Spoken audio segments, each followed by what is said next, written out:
কোন মুসলমান যদি এই কথা মনে করে ধর্ম আলাদা রাষ্ট্র আলাদা, আল্লামা কাউসারী রাহিমাহুল্লাহ সেখানে স্পষ্ট ভাষায় বলেছেন, কোন মুসলমান যদি সুস্থ মস্তিষ্কে এই কথা বলে ধর্ম আলাদা রাষ্ট্র আলাদা, তার ঈমান থাকবে না, ইসলাম থেকে সে বের হয়ে যাবে। খ্রিস্টানরা আমাদের উপর ধর্ম নিরপেক্ষতা চাপিয়ে দিয়েছে। আপনি তুরস্কে যাবেন, 1924 সালে তুরস্ক ধর্ম নিরপেক্ষতা এসেছে। আপনি তিউনিসিয়া যাবেন, 1957-তে তিউনিসিয়াতে ধর্ম নিরপেক্ষতা এসেছে। আপনি মিশরে যাবেন, জামাল আব্দুল নাসের 1950-এ মিশরে ধর্ম নিরপেক্ষতা নিয়ে এসেছিল। আপনি আলবেনিয়া যাবেন, পৃথিবীর যতগুলো মুসলিম কান্ট্রিতে ধর্ম নিরপেক্ষতাকে মুসলমানদের উপর চাপিয়ে দেওয়া হয়েছে। আপনি তুরস্কে দেখবেন আজানকে তুর্কি ভাষায় করা হয়েছে। আপনি তুরস্কে দেখবেন হিজাবকে নিষিদ্ধ করা হয়েছে। আপনি তুরস্কে দেখবেন মসজিদকে জাদুঘর বানানো হয়েছে। আপনি তুরস্কে দেখবেন কোরআন নিষিদ্ধ করা হয়েছে। আপনি তিউনিসিয়ায় দেখবেন, তিউনিসিয়া যখন ধর্ম নিরপেক্ষতা এসেছিল সেখানে রমাদান মাসে প্রকাশ্যে পান করা সকলের জন্য আবশ্যক করা হয়েছিল। আপনার তিউনিসিয়া সব মাদ্রাসা বন্ধ করা হয়েছিল।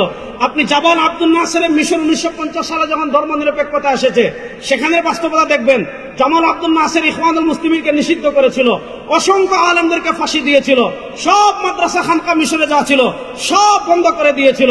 আপনি আলবেনিয়া দেখবেন, আলবেনিয়া পৃথিবীর একমাত্র কান্ট্রি যে রাষ্ট্রকে তারা ধর্ম নিরপেক্ষ মানে ধর্মহীন রাষ্ট্র ঘোষণা দিয়েছিল। পৃথিবীতে যতগুলো মুসলিম কান্ট্রিতে ধর্ম নিরপেক্ষতা এসেছিল সব মুসলিম কান্ট্রিতে ইসলামকে বিতাড়ন করা, এটাই ছিল তাদের একমাত্র লক্ষ্য উদ্দেশ্য। স্টুডিও ভোকাল, এখানে ইসলামী সঙ্গীত, অডিও, ভিডিও এবং যাবতীয় বিজ্ঞাপনের কাজ করা হয়। আপনি আমাদের বাংলাদেশের 72-এর সংবিধান দেখবেন, 72-এর সংবিধানে যখন ধর্ম নিরপেক্ষতা লেখা হয়েছে, 72-এর সংবিধানের পর বাংলাদেশে কি করা হয়েছে, ইসলামী রাজনীতি নিষিদ্ধ করা হয়েছে।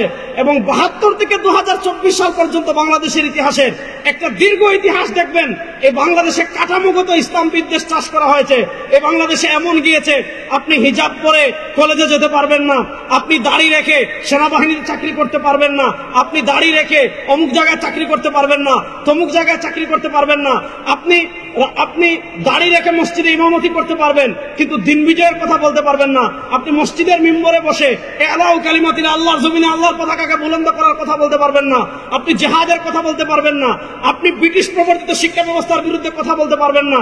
আপনি ব্রিটিশের দেওয়া অর্থনীতির বিরুদ্ধে কথা বলতে পারবেন না। আপনি ব্রিটিশের দেওয়া বিচার ব্যবস্থার বিরুদ্ধে কথা বলতে পারবেন না। আমাদের বাংলাদেশে এই কাঠামোগত ধর্মবিদ্বেষ কেন এসেছে? এই কাঠামোগত ধর্মবিদ্বেষের একমাত্র কারণ 72-এর সংবিধান। আমি আমার তারুণ্যকে একটা মেসেজ স্পষ্ট করে দিতে চাই, শুনেন, বাংলাদেশের ফেসিবাদ ছিল মাত্র 16 বছর। এই 16 বছরের ফেসিবাদের সবকিছু যদি সংস্কারের কথা বলা হয়, তাদের সংবিধান যদি সংস্কারের কথা বলা হয়, তাদের রেখে যাওয়া বিচার ব্যবস্থা যদি সংস্কারের কথা বলা হয়, তাদের রেখে যাওয়া অর্থনীতি যদি সংস্কারের কথা বলা হয়, 1803 সাল থেকে নিয়ে 1947 সাল পর্যন্ত আমাদের উপর আধিপত্যবাদী ব্রিটিশ শক্তি ছিল। ওই ব্রিটিশ যে শিক্ষা ব্যবস্থা দিয়ে গিয়েছে, ওই ব্রিটিশ যে অর্থনীতি দিয়ে গিয়েছে, ওই ব্রিটিশ যে আপনার বিচার ব্যবস্থা দিয়ে গিয়েছে, সবার আগে ওইটার সংস্কার করা প্রয়োজন। এটার সংস্কার ছাড়া আমাদের দেশ কখনো সামনে আগাতে পারবে না। ইসলাম এন্ড ভোকাল, সত্যের আলো ছড়াই প্রাণে প্রাণে।